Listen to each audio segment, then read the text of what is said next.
Aturan urusan mesyuarat dan usul-usul menyambung semula perbahasan ke atas usul menjunjung kasih atas titah ucapan Seri Paduka Baginda yang di-Pertuan Agong. Ya, saya ingin ingatkan bahwa masa telah pun dihadkan tidak melebihi 30 menit. Jemput Yang Muhammad Marang.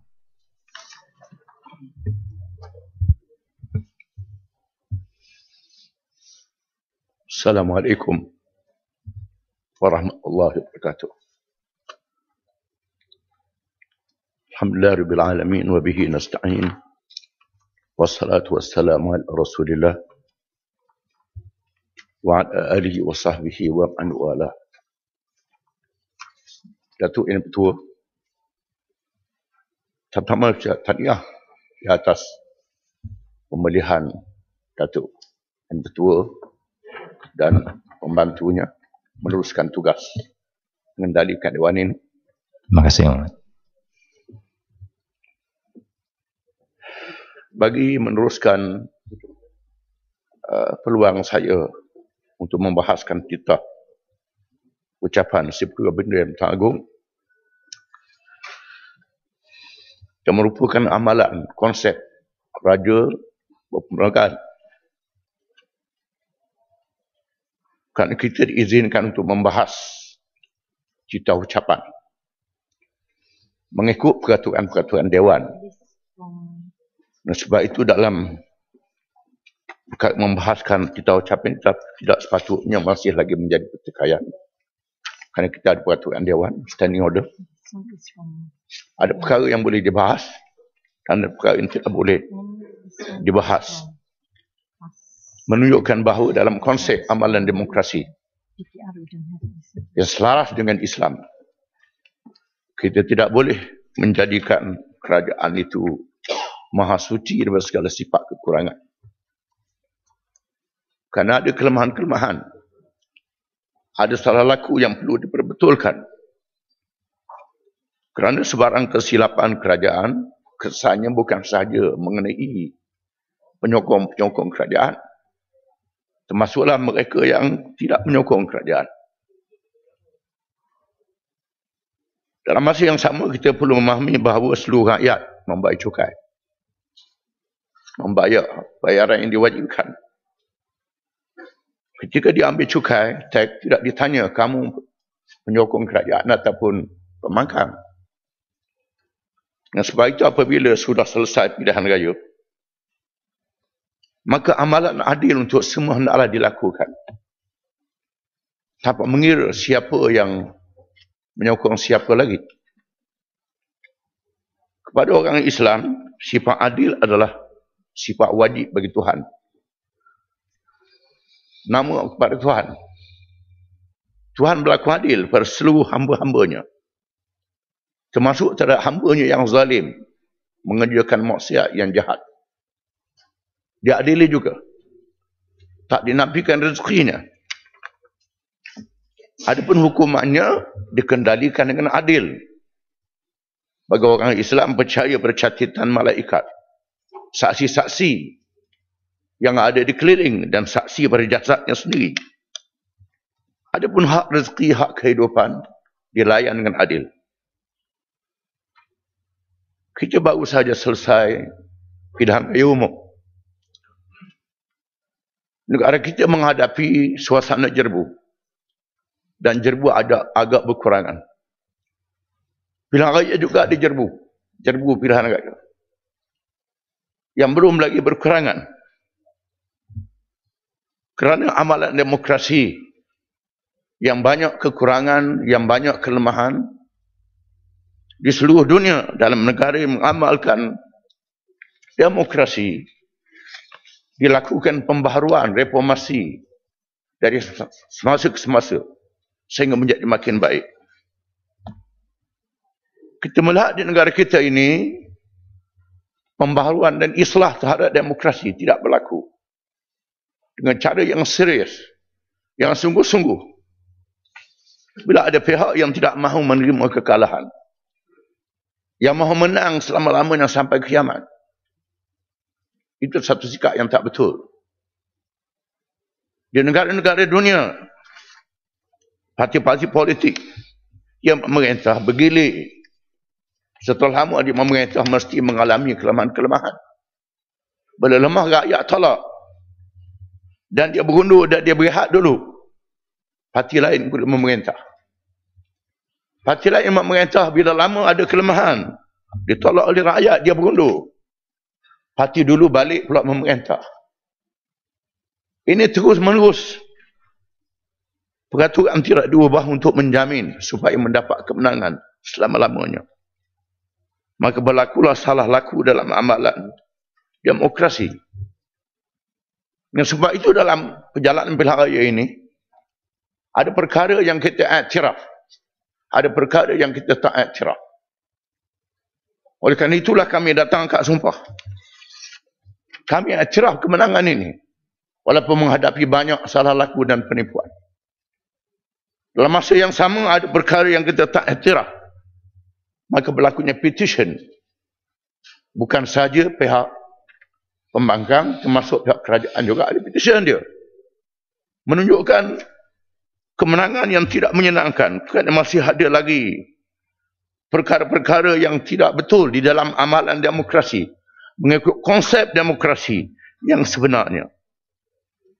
SPR yang telah terkongkong. Suruhanjaya Pilihan Raya di bawah Jabatan Perdana Menteri. Di bawah Suruhanjaya Pemerintahan Awam. Pegawainya masih boleh dikongkong, masih boleh diawasi, boleh tidak bebas dengan sepenuh-penuhnya. Dan tidak dijamin pegawai-pegawai ini boleh melaksanakan pilihan raya dengan adil dan telus. Dan sebab itu kita perlu pada Suruhanjaya Pilihan Raya yang betul-betul sebagai satu badan yang bebas. Bukan di bawah Jabatan Perdana Menteri. Ikutlah di bawah raja-raja, di bawah apa sahaja. Satu badan yang bebas supaya pegawai dapat mengendalikan pilihan raya dengan sebaik-baik. Dan pada saya tak mahu nak suruh kerana salah laku ini supaya mereka letak jawatan. Kerana saya faham. Bila mereka letak jawatan, mereka pegawai kerajaan. Dinafikan pension, dinafikan macam-macam. Ini ikatan-ikatan yang mengongkong, yang menyebabkan jadi kesulitan kepada mereka untuk menjalankan tugas dengan adil dan telus. Kita masih lagi mengalami sebagai contoh daftar pemilih. Daftar pemilih yang masih banyak keraguan-keraguannya. Daftar pemilih ada kawasan mengundi yang jumlah undinya mengatasi penduduk, mengatasi isi rumah yang sepatutnya. Dan ada warga-warga asing yang dapat IC. Dapat IC, boleh mengundi. Boleh menentukan keputusan pilihan di negara kita. Undi awal, undi pos, sebagainya. Ini adalah perkara yang tidak boleh memelihara pengundian itu berlaku dengan adil. Bukan ada wakil rakyat yang menang, bukan dengan undi rakyat, undi pos. Jadi wakil pos lebih layak. Jadi wakil rakyat. Undi awal. Undi yang tipis menang dengan undi pos.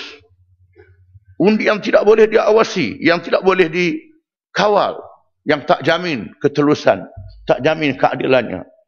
Kawasan pedalaman yang jauh seperti di Malaysia Timur yang memerlukan bawa peti undi dengan helikopter. Ini benda yang banyak boleh kita pertikaikan. Bukan dakwah kekal. Dikatakan dakwah kekal, tetapi bisa kekal. Seluruh air pun hilang. Lumur sabun pun hilang. Dan kenyataan pengurusi SPR sendiri disiar oleh media. Antara perkara yang menyedih dalam sejarah hidupnya ialah dakwah kekal.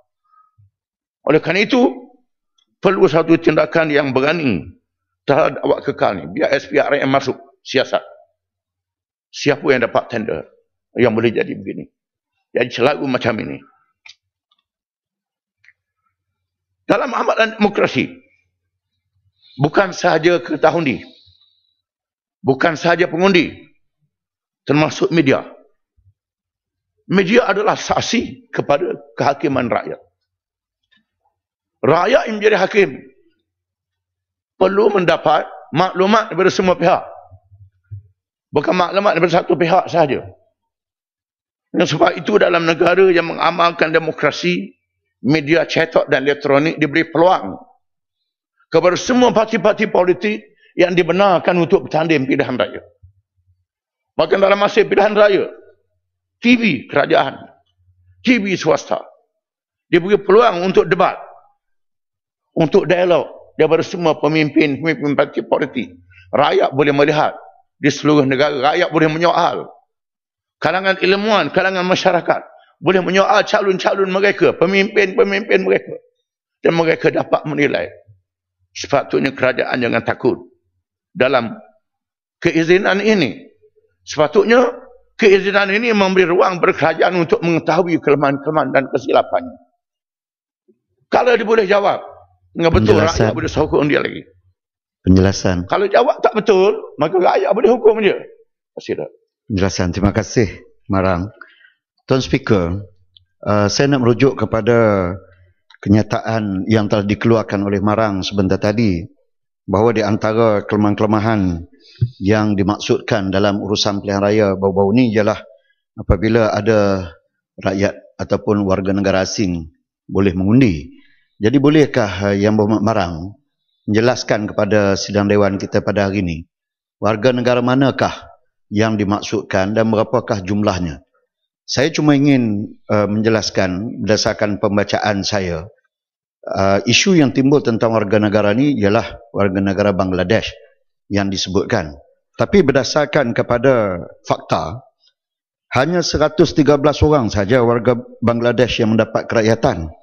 Dan daripada itu, 85 orang saja yang layak mengundi. Dan yang berdaftar mengundi 41 daripada 85. Lagi selebihnya 28 orang tak layak mengundi. Jadi di mana datangnya alasan-alasan mengatakan ada pengundi-pengundi daripada negara-negara luar yang diberikan kerakyatan dan boleh mengundi, sedangkan jumlahnya tidak pun sampai sebagaimana didakwa oleh pihak pembangkang. Terima kasih. Yang Berhormat bagi sedikit laluan, saya nak tanya, merujuk kepada persoalan yang sama. Apakah Yang Berhormat Marang sedar bahawa mengikut pegawai kerajaan yang bertanggungjawab di Sabah dan Sarawak mengenai IC kad pengenalan ini, bahawa 130,459 kad yang dipertikai diberikan di Sabah. Dan mereka ini didapati mengundi juga di Selangor, Wilayah Persekutuan dan Johor.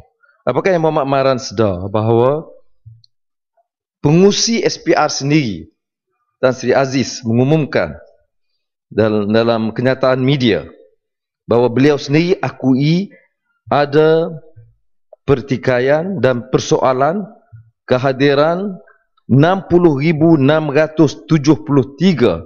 orang yang ada kad pengenalan yang dipertikai. Ini pengakuan daripada SPR sendiri. Terima kasih Yang Berhormat. Yang pertama tadi menyoal macam pembangkang, kita pula macam kerajaan. Tak apalah. Kalau kita mendapat kemudahan daripada kementerian-kementerian untuk maklumat dengan cara yang sungguh-sungguh, sudah tentu banyak pendedahan dapat dibuat. Dan sebab itu di akhir ucapan ini, oleh kerana ada soalan, saya mencadangkan ditubuhkan satu tribunal untuk postmortem pilihan raya umum ke-13. Di sana banyak salah-salah laku yang ketara yang dapat kami buktikan, bas yang dapat kami tahan di Terengganu sendiri, pengundi-pengundi di luar daripada negeri Terengganu, pengundi-pengundi yang tak cukup umur, pengundi-pengundi warga asing, malangnya warga Myanmar, pendatang yang pelarian yang patut diberi perlindungan, mereka juga digunakan sebagai pengundi-pengundi. Sekiranya tribunal ini dapat diwujudkan, dilantik anggota daripada pihak-pihak yang betul-betul dipilih oleh semua pihak, saya kira akan ada satu pendedahan yang akan dapat kita lakukan. Dan sebabnya dijawab oleh Muazzam Pauh, Ketua Pembangkang. Itu satu bahagian kecil. Banyak lagi benda-benda yang besar yang boleh didedahkan sekiranya dapat diadakan tribunal ini. Dan sebab itu kerajaan mesti berani dalam melakukan perubahan terhadap konsep demokrasi di negara kita ini. Bahkan bukan sahaja dalam masalah daftar pemilih, nak tentu tarikh pilihan raya pun payah. Sepatutnya dalam amalan demokrasi, SPR boleh menentukan tarikh pilihan raya. lebih awal. Tahu. Ada negara yang 5 tahun dah tahu, 10 tahun, 4 tahun dah tahu. Ini seminggu lagi baru nak tahu. Tarikh pilihan teka-teki. Seolah-olah dirancang lebih dulu supaya dibuat strategi. Parti yang memerintah itu betul-betul kukuh, betul-betul dapat melakukan persediaan yang lebih awal, yang lebih turun masuk segala ceruk akar umum rakyat. Setelah jamin, baru diumum tarikh pilihan raya. Ini konsep demokrasi yang menjamin satu parti untuk menang selama-lamanya. Banyak lagi salah laku. Saya balik pada masalah media dalam negara yang mengamalkan demokrasi yang sebenarnya kita melihat penjelasan bagaimana dia beri peluang kepada semua parti politik untuk menyatakan pandangan mereka dan rakyat boleh minta penjelasan. Sila. Terima kasih Marang. Saya tertarik dengan cadangan Marang untuk tribunal dan saya juga tertarik dengan kata-kata bahawa adil itu adalah konsep yang penting dalam Islam. Jadi apabila kita berkawan dengan saudara seperjuangan kita dari PAS, kita belajar bahawa dalam Al-Quran ada disebut dalam surah Al-Hud ayat ke-85 bahawa jangan kurangkan kepada manusia apa yang menjadi hak-haknya. Jadi saya nak tanya kepada Marang, adakah Marang setuju jika saya kata sistem pengundian juga patut diperbarui kerana 51% pengundi telah mengundi Pakatan Rakyat, tetapi iaitu majoritinya pengundi Malaysia mengundi untuk Pakatan Rakyat menjadi kerajaan, tetapi malangnya kerana sistem pengundian kita yang berdasarkan sistem British first past the post, maka hasrat majoriti ataupun hak majoriti rakyat Malaysia tidak dapat kecapaian. Terima kasih. Ya, saya bersetuju. British juga membuat pembaharuan. Kita yang ikut British tak buat pembaharuan macam British. Bahkan British sendiri bila pilihan raya kita melihat media dia bebas, calon-calon Perdana Menteri semua keluar TV. Semua keluar dan rakyat boleh soal. Penjelasan. Pemberita boleh tanya. Ini berlaku. Marang. Ya. Saya nak dapat penjelasan. Yang betul boleh bagi peluang saya 2 jam. Kalau bagi saya 2 jam saya boleh bagilah. Boleh dapat semua penjelasan ini. Sebab banyak perkara yang saya nak ucap ni dan betul. Dan sebab itu perlu kebebasan media. Media di negara lain, contohnya dibenarkan parti-parti politik mempunyai channel sendiri dengan pengawasan kerajaan. Pengawasan kalau ada salah laku. Tapi ada channel dia sendiri, TV dia sendiri supaya boleh jawab. Ini kita tak boleh jawab. Tak boleh jawab. Kita mendengar tuduhan, tak boleh jawab. Gambar kita keluar, gambar dia mulut bergerak, suara tak ada. Macam mana rakyat nak dengar dengan adil? Ini yang kita alami. Kadang-kadang dipotong-potong, tak habis kita punya jawapan. Kemudian kerajaan yang menanggung tugas caretaker government dalam masa pilihan raya. Sepatutnya dia menanggung tugas, tak gunakan tugas dia untuk kempen. Ni guna tugas untuk kempen. Masa menanggung tugas ni, guna jentera kerajaan, alat kerajaan, media kerajaan, rasmi projek pecah tanah. Pecah tanah. Bukan ada yang pecah tanah. Ada yang projek terbengkalai untuk pilihan raya tahun 78. Contohnya, lebuh raya Simpang Pulai. Antara Pantai Perak dengan Pantai Timur. Lebuh raya ni tak silap saya 30 tahun tak selesai. Lebuh raya Jabur.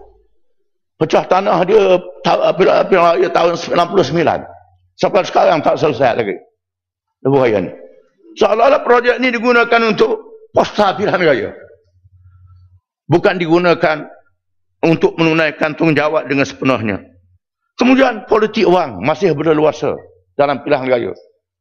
Kalau dalam pemilihan parti, mantan Presiden UMNO Tun Mahathir yang membuat kenyataan tidak senang dengan adanya politik wang dalam pemilihan parti, dia sendiri tak menyenangkan. Kita tak jamin penyakit ini tak dibawa masuk dalam pilihan raya. Sekiranya amalan ini dimasukkan dalam pilihan raya dengan politik wang, bagaimana kita nak pilih satu kerajaan yang bersih, yang adil? Oleh kerana itu, Saya pindah kepada SPRM. Saja penyataan rasuah. Kita telah mengubah nama daripada BPR kepada SPRM.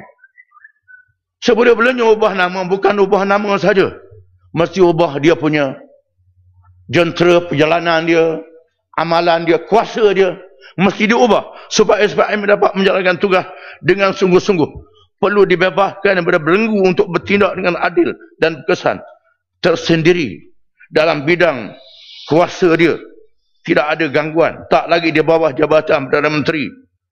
Maka pegawai dan ketangan perlu dipilih oleh dia sendiri, bukan di bawah sahaja pengetahuan awam, supaya bebas daripada bukan bebas daripada peguam negara. Peguam negara ini tertakluk kepada peguam negara nak bawa ki ataupun tidak. Supaya SPRM ini betul-betul bebas daripada campur tangan. Oleh kerana itu cukup dia punya pegawai, cukup dia punya keuangan, cukup dia punya, jangan keuangan tak cukup dia pun buat kerja yang sama juga. Ini tak boleh.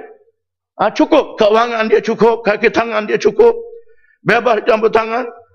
Kerana rasuah adalah jenayah besar dalam syariat Islam. Mengikut syariat Islam, rasuah ni jenayah besar. Walaupun dia tak masuk dalam jenayah kisah dan hudud yang dihakkan hukumannya, tetapi jenayah besar. Sehingga disebut dalam Al-Quranul Karim berkaitan dengan rasuah. Firman Allah Ta'ala, وَلَا تَأْكُلُوا أَمْوَالَكُمْ بَيْنَكُمْ بِالْبَاطِلِ وَتُدْلُوا إِلَى الْحُكَامِ لِتَأْكُلُوا فَرِيقًا مِنْ أَمْوَالِ النَّاسِ بِالْإِثْمِ وَأَنْتُمْ تَعْلَمُونَ. Janganlah kamu makan harta kalangan kamu secara batal, dan jangan kamu sumbangkan harta kepada pihak-pihak yang memerintah mengendalikan hukuman, supaya kamu mendapat keputusan menyebabkan kamu makan harta orang lain dengan cara yang berdosa dalam keadaan kamu mengetahuinya. Dan sabda Nabi SAW, la'anallahu ar-rashi wal murtashi. Allah Ta'ala melaknat yang bagi rasuah, yang terima rasuah. Semua yang terlibat urusan dia dilaknat oleh Allah Ta'ala. Ar-rashi wal rashi finnar.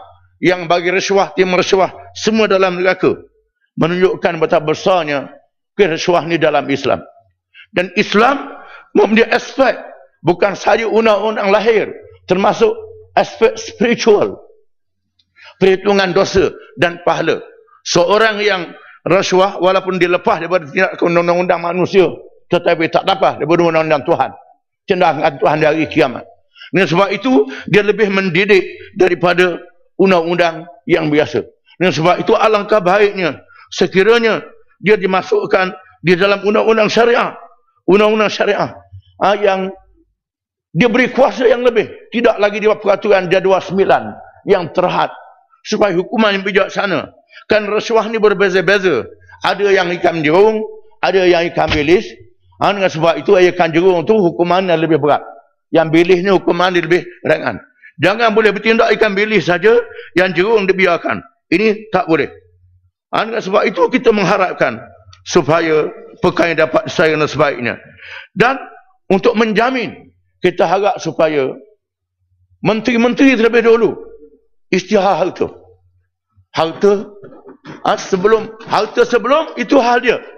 Hak dia itu. Lepas jadi menteri, isytihar harta dia. Menteri-menteri menjadi contoh Perdana Menteri, timalan dia, isytihar harta terlebih dahulu. Supaya dijamin dia punya pentadbiran dapat mengendalikan rasuah ini. Kemudian kita dapat melaksanakan pembangunan insan dengan sebaik-baiknya. Kerana dalam pembangunan insan ini kita tak cukup mendidik manusia dari lahir saja. Perlu didik rohani dia.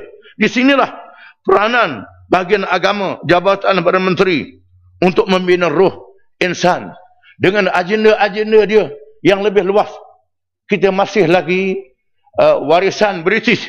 Islam dijadikan agama yang tak ada kuasa, agama yang tak ada keperkasaan.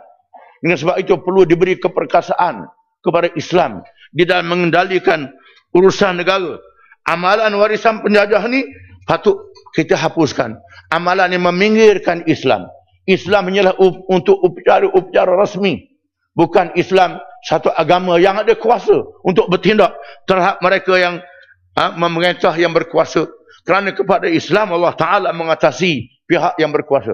Dengan sebab itu peraturan Islam hendaklah diperkasakan lagi, ditinggikan lagi. Dan kita melihat kesan British ni bagaimana wujud. Contohnya ada ajaran Qadiani. Ajaran Qadiani, Jabatan Agama tak boleh bertindak, tak ada Qadiani. Sikit ada masjid di kampung nak ada. Sikit boleh. Ya sila. Yang Muhammad Marang, pertama sekali saya tengok tadi ceramah tentang rasuah ni. Yang Muhammad tujukan kepada Barisan Nasional atau kepada semua orang. Sebab saya lihat ni, rasuah ni pembangkang pun ada kan. Bisa atau ni ketua menteri bangkang pun ada, kerajaan pun ada. Untuk semua. Ada tu dulu pilihan raya kan, yang Perak tu rasuah tu kan. Ada semua. Yang keduanya, saya lihatlah minta penjelasan sikit. Apabila PAS dalam bangkang ni, adakah Islam tu diletakkan tempat yang baik? Ataupun dia kena korbankan sikit lah. Macam penggunaan Kristian, perkataan Islam boleh pakai kan. Kebajikan kepada Islam, kepada kebajikan. Maknanya itulah soalannya. Terima kasih. Terima kasih kerana bagi bola tanggung. Bagi bola tanggung. Saya pernah membuat kenyataan. Dan pimpinan Pakatan pernah membuat kenyataan membuka pintu kepada SPRM. Untuk menyiasat ketua menteri, menteri besar. Esko. Sekiranya ada rasuah, kita tak ganggu, sila siasat dan sila ambil tindakan. Kerana Pakatan Rakyat mahu satu kerajaan yang bersih, yang adil, yang tak ada orang rasuah. Kita mengalu-alukan. Cumanya yang kita herankan, ada yang disiasat sejak tahun-tahun. Bawa di mahkamah masih pilihan raya. Lepas tu tak tahu cerita dia. Masuk dalam lipatan sejarah. Perwaja sebagai contoh. Perwaja, dia bawa masih pilihan raya umum tahun 2004. Lepas tu habis. Orang yang berkenaan mati. Siapa mati orang tu lama sangat. Kes dia. Banyak lagi hal-hal yang lain. Memang kita buka ruang. Bukan kejatuhan keadaan kita di Perak kerana politik wang. Kita alukan. Kerana mereka yang politik wang ni diambil oleh Barisan Nasional. Kita alukan. Kita mahu supaya kerajaan kita bersih dalam mengendalikan urusan dan dipilih dengan cara yang bersih. Qadiani, balik pada Qadiani tadi. Qadiani satu ajaran yang ditajuk oleh British di atas nama Islam. Menonjolkan seorang yang Mirza Ghulam Ahmad Al-Qadiani daripada India, zaman British dulu. British bagi duit kat dia, kewangan cukup, dia bawa satu ajaran, dia bawa ajaran Islam yang baru, kemudian mengaku jadi Nabi baru, dan mewajibkan orang Islam mentaati ulil amri yang ada dalam Quran pemerintah. Ulil amri masa itu British lah. Orang Islam menjadi taat pada British. Dan dibawa kumpulan ini ke negeri kita. Dan masih ada. Masih ada lagi, ada masjid dia. Sama dengan masjid orang Islam. Jabat Agama Selangor tak mampu nak bertindak. Letak label saja tulis, ini masjid Qadiani, tak boleh pergi. Itu saja. Nak bertindak tak boleh. Kenapa? Kerana peruntukan perlembagaan yang tidak mengizinkan pejabat agama bertindak terhadap Qadiani. Pernah berlaku di Kedah, Jabat Agama Kedah mengambil tindakan terhadap seorang guru yang menyebarkan Qadiani di Kedah. Bila dibawa ke mahkamah sivil. Mahkamah membuat keputusan, Jabat Agama tak ada kuasa untuk hukum terhadap Qadiani. Ini sebagai satu contoh di mana belenggu yang seperti ini mesti dipecahkan supaya kedudukan agama Islam diperkasakan. Kemudian tabung haji sebagai contoh. Ini peranan nak contoh Islam yang baik. Asalnya konsep tabung haji ini konsep khidmat. Akhirnya jadi konsep korporat. Korporat mengatasi khidmat. Menyebabkan oleh kerana semangat korporat terlalu tinggi, maka kita menghilangkan khidmat-khidmat yang sungguh-sungguh berjamaah haji daripada orang Islam yang nak menunaikan haji. Maka berlakulah berbagai-bagai perkara yang sangat mendukacitakan. Contohnya saya pernah mengalami ketika pergi haji beberapa tahun yang lalu. Oleh kerana saya tak melalui tabung haji, ada orang tunggu. Nak pandu jalan, nak keluar daripada airport. Daripada tabung haji, tak. Kalau tak, dia tak layan. Pergi ke lain. Yang tabung haji saja dilayan. Pada tabung haji ini di bawah Jabatan Perdana Menteri, sepatutnya seluruh rakyat Malaysia dilayan. Begitu. Dan saya pernah mengalami orang sakit Ini dah lama dah. Saya harap benda ni tak berulang. Ada orang sakit. Perlu dia bawa. Dia daripada swasta.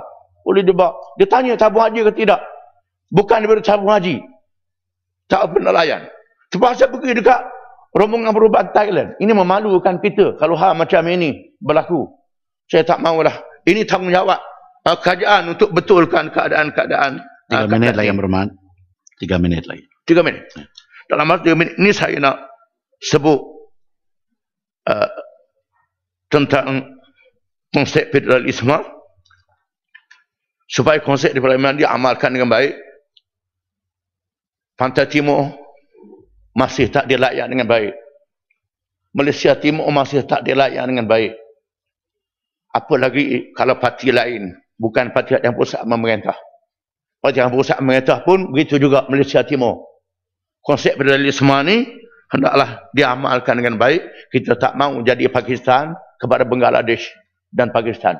Macam itu. Ini kerana konsep federalisme yang tak baik. Yang kedua, masalah Palestin. Masalah Palestin, saya harap kajian memberi satu perhatian yang serius. Sekarang Masjid Aqsa sedang dalam ancaman. Israel nak roboh Masjid Aqsa. Kiblat yang pertama orang Islam. Kerajaan perlu ambil perhatian serius. Yang kedua tentang Myanmar. Hak tentang kemanusiaan orang-orang Islam yang dibunuh di Myanmar. Ini juga perlu diambil tindakan melalui saluran-saluran antarabangsa. Banyak pelarian. Biar ambil atas sifat kemanusiaan yang atas sifat nak menang pilihan raya jadi pengundi. Macam saya sebut tadi. Sifat kemanusiaan. Yang ketiga tentang Bangladesh. Di sana ada pemimpin-pemimpin Islam Bangladesh yang ditahan kerana balas dendam perpecahan Pakistan dulu.